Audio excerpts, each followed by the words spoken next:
Cutting costs, 9 expenses to eliminate before turning 30. Hey there folks, welcome back to our channel. Today we're going to be talking about 9 things you need to stop spending on by the time you hit Big 30. Yep, you heard me right. These are the expenses that might seem small now, but could have a huge impact on your financial future if left unchecked. Alright folks, let's get into it. Get ready to supercharge your savings and take control of your financial future. Without further ado, let's dive into the 9 things you need to stop spending on by the time you reach 30. Let's go. 1. Morning coffee. The glorious morning brew. Now, I used to be guilty of this, just like many of you out there. I'd swing by the coffee shop on my way to work, not really thinking much of it.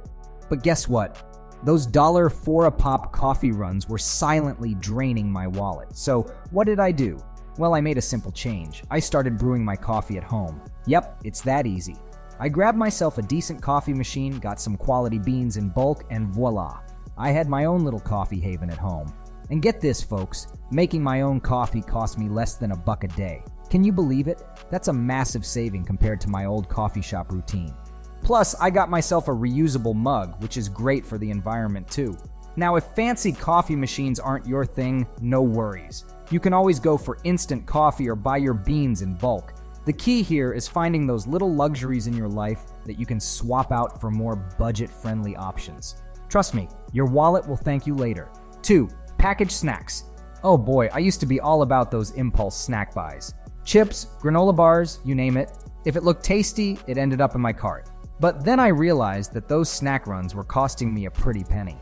When I actually sat down and crunched the numbers, I realized I was throwing away around $60 a month on snacks alone. Ouch. So what did I do?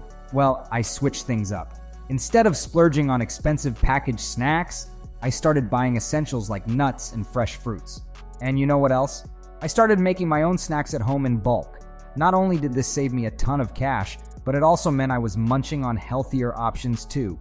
3. Magazine subscriptions. Alright, let's talk about those magazine subscriptions. Now, I used to be guilty of this one too, signing up for all sorts of magazines that would pile up in my mailbox each month. Sure, it was fun flipping through them at first, but let's be real. Who has time to read every single issue cover to cover? That's when it hit me. Why not just stick to 1 or 2 favorites and read the rest online or at the library for free? Genius, right? By cutting back on those unnecessary subscriptions, I was able to save a decent chunk of change each month. 4. Unused gym membership. Next up, let's talk about that gym membership gathering dust. Yep, I've been there too. Shelling out $50 a month for a gym I hardly set foot in. Sound familiar? Well, guess what? I finally wisened up and canceled that membership. Instead, I found cheaper or even free alternatives to stay in shape. Think free workout videos on YouTube, hitting the pavement for a run, or checking out local exercise classes that won't break the bank. 5. Impulse shopping. Now let's talk about impulse shopping.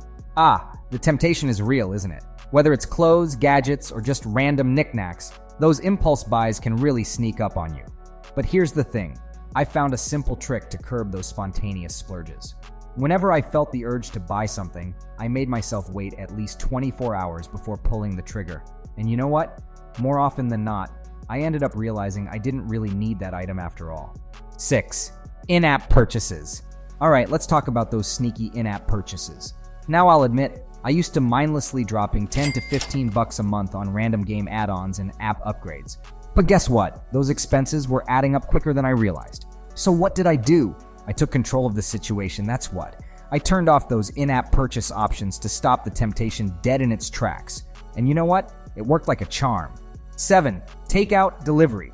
Next up, let's talk about everyone's favorite guilty pleasure, takeout and delivery. Oh man, I used to be a sucker for ordering in. Pizza, Chinese food, and much more. If it could be delivered to my doorstep, I was all in.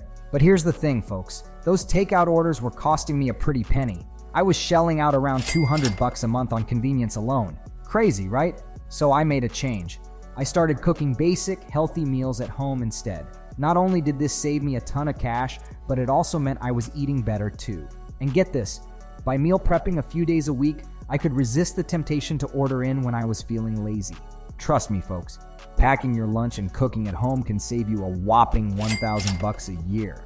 That's some serious cash you could be putting towards more important things. 8. Premium cable. Alright, let's talk about cutting the cord on premium cable, that is. Yep, I used to be all about those extra channels and fancy packages. But you know what? I realized I was paying for stuff I didn't even watch. So I downgraded to a basic cable package and turned to low-cost streaming options instead. And you know what? I slashed over $50 from my monthly expenses. Just like that. 9. Luxury beauty products. Last but not least, let's talk about those high-end beauty products. The allure of fancy cosmetics and skincare. But here's the truth. You don't need to break the bank to look and feel fabulous. Trust me, drugstore brands work just as well at a fraction of the cost. By swapping out pricey products for budget-friendly alternatives, you can save big time without sacrificing quality. And there you have it, folks. By cutting these expenses from your budget, you'll not only save money, but also set yourself up for financial success in the long run. If you found these tips helpful, don't forget to give this video a thumbs up and hit that subscribe button so you never miss out on our latest videos. And hey, if you've got any questions or want to share your own money-saving tips, drop them in the comments below. I love hearing from you guys. Until next time, keep hustling, keep saving, and remember, your financial future starts now. Thanks for watching, and I'll catch you in the next one.